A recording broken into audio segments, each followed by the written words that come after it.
చిన్న చిన్న కవితలు కాదు, మొత్తం కావ్యం అంతా కూడా వ్యవసాయాన్ని గురించి, రైతుల గురించి. ప్రత్యేకించి ఈయన కొండటి వెంకటేశ్వర రెడ్డి గారు రైతు బిడ్డ. రైతు బిడ్డ అంటే వాళ్ళ నాన్న రైతు, ఈయన కూడా రైతే.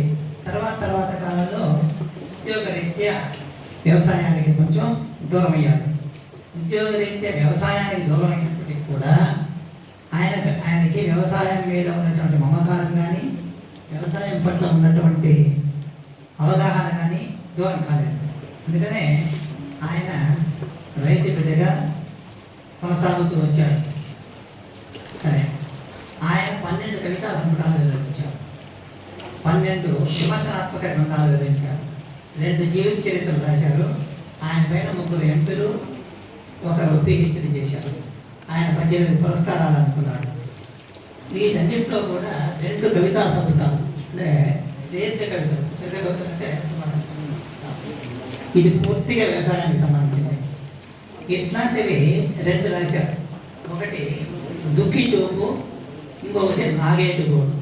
ఈ దుక్కి చూపు అనేటటువంటిది 2003లో వచ్చింది, చెప్తున్నాడు అనమాట. అది నాగేటు గోడు అనేది. ఇందులో ఏమేమి చెప్పాడు అని ఒక్కసారి ఊరికి చూస్తే పైకి కనిపించే విషయాలే రైతు వ్యక్తిత్వం గురించి, రైతు తత్వం గురించి, రైతు హృదయం గురించి, రైతు కష్టాల గురించి, రైతు దృక్పథం గురించి, రైతు చూడాల్సిన విధం గురించి, రైతు రక్షణ గురించి, రైతుపై జరుగుతున్న దోపిడీ గురించి, రైతుపై జరుగుతున్న దౌర్జన్యాల గురించి, రైతు ఆత్మహత్యల గురించి, రైతులపై కాల్పుల గురించి, రైతు జీవన విధానాల గురించి, ఇలా మనకి పైన